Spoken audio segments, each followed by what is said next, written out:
Hi guys, well, long time no see. So today we're going to do a little rock retaining wall.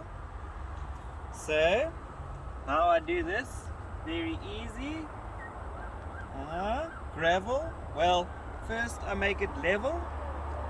I put gravel, stomp it down a bit, and then find my first course of rocks, and that's when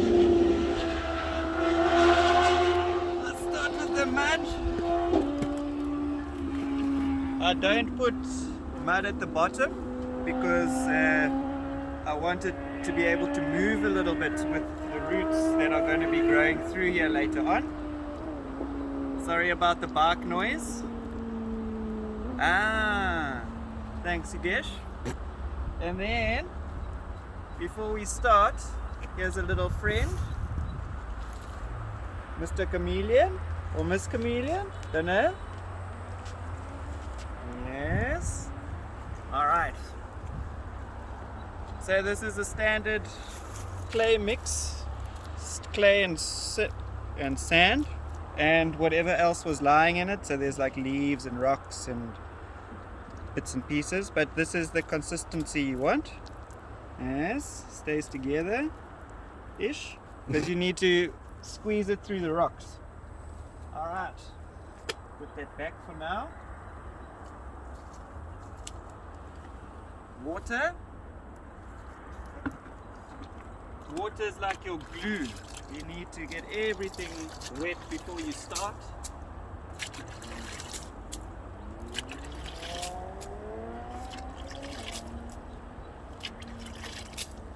Okay, water's done.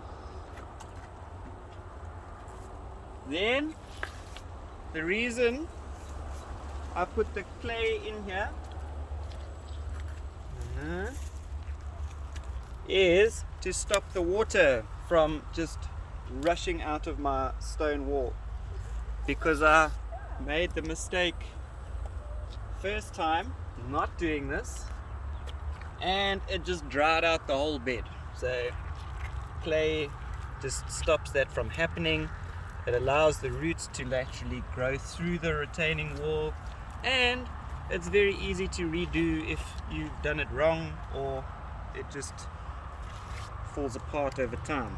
This is a clivia and I'm going to grow it out of the wall similar to what I've done over there. That's 2 years old now. We've got crassulas, various succulents that I don't know the names of, and whatever, speckworm, that's people's favorite nowadays. And yes, I've got aloes growing the other side, jelly beans. Yeah, but you can grow pretty much anything that's drought tolerant. Then I grab my mud and I put it in with the roots, not too much here, because you want kind of the water to drain there, because that's where your plant is. So I make sure I've filled up all the gaps in my first course. I need to do another one over here. It's always nice to have lots of rocks when you are working, and then you can fit it nicely. There you go. And then once my first course is done, I take my soil from here,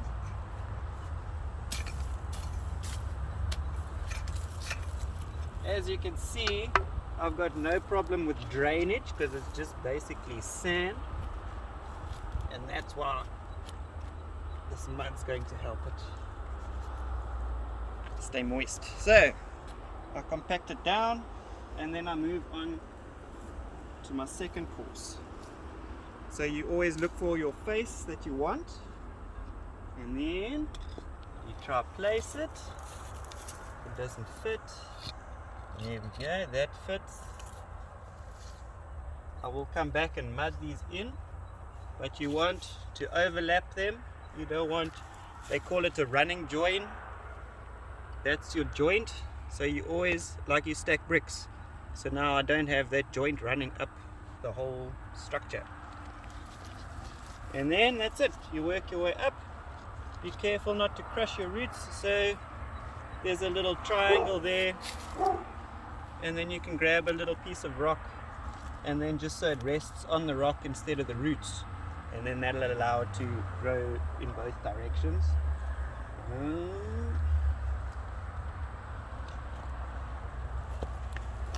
Sometimes not all your rocks will fit.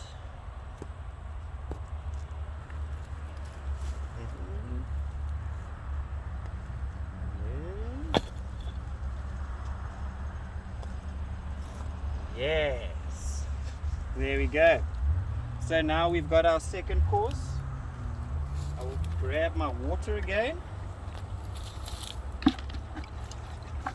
will take my trick out, wet everything, take this down some water, and then I'll mud it in only at the back. A, because I don't have a lot of cob left, and B, because that's only where you need it. There you go. And if you do that right, gravity is your friend, and it'll stay in place. Just a hole there. Where's the hole? Right. Ah. Yes. Yes. Make sure you get all the holes filled up. And then what you can do is just find a little small stone and slide it in. I'm not actually happy with that.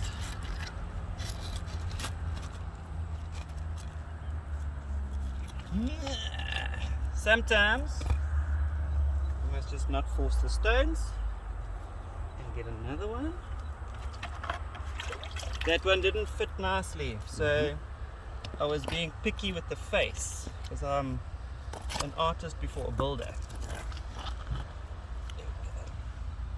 If you do use a triangle rock, make sure it's sloping inwards so everything slopes that way instead of obviously the other way, which will make it fall down.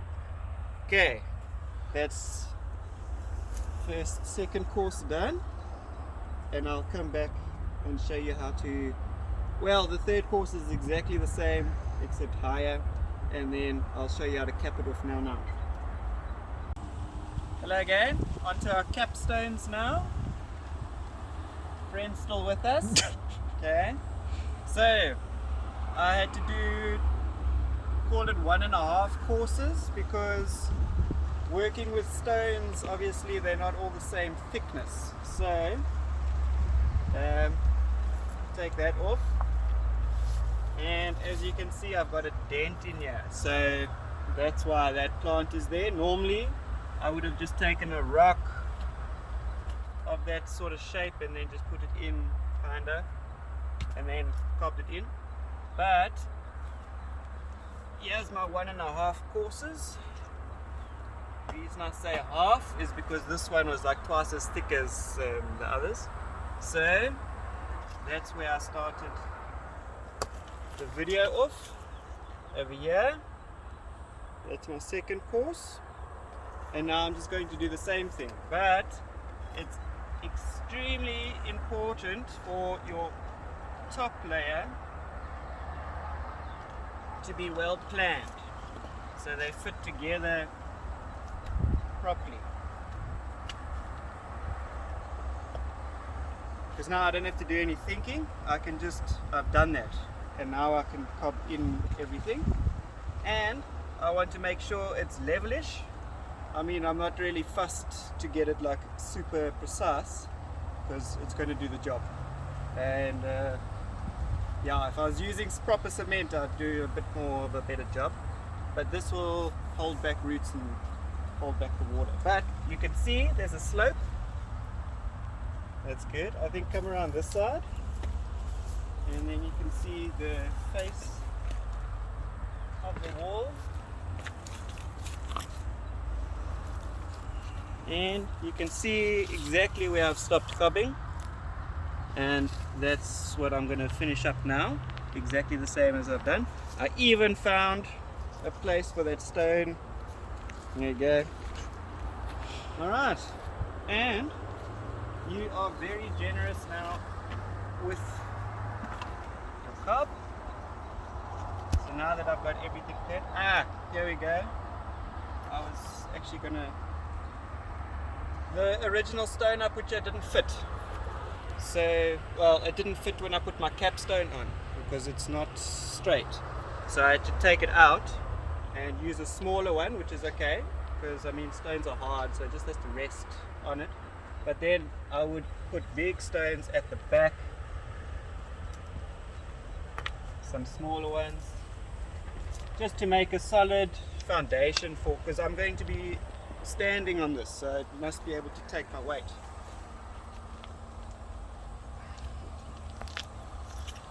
And here, I'm very generous. Water, always. There we go.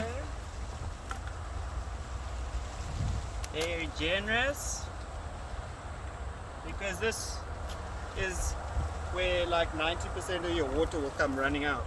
It's very seldom it'll come out at the bottom. By that time it's soaked in. But that's just an observation I've made. There you go. I'll show you this one.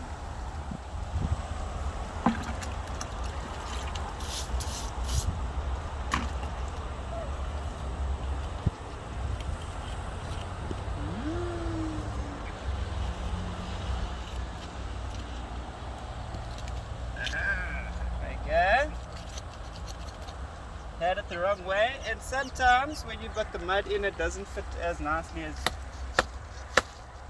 the first time. So give it a knock and a wiggle, and there we go. I should be able to stand on that, and once it's dry it'll be fine. And then we bring in our soil. I'm going to be raking all of that, so imagine the soil level will be here.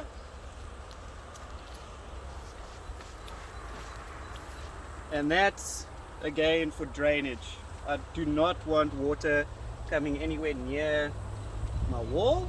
I want it in or over. That's it. Okay, so I'll finish this video off like that, and then I'll maybe have a few pictures or something when it's done. And then there we go. Thanks guys, thanks for watching. Like, subscribe if you're keen, or not. Okay, bye. What's up again? Truck. So, completed the retaining wall. As you can see, everything's sloped down and the soil level is on top of the stones. When I do plant my tree here, I'll add some more like topsoil for it, just to get the level where I want it to be. Yes, agapanthus. Then, I don't know, can you do like a little chunk and lunk around? And then you can see I've planted my clivias in there and various other bits and bobs. And that's it. Fairly simple little retaining wall.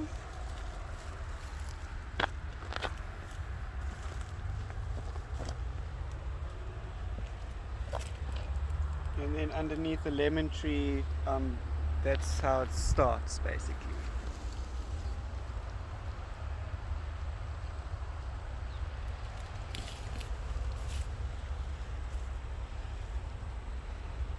There we go.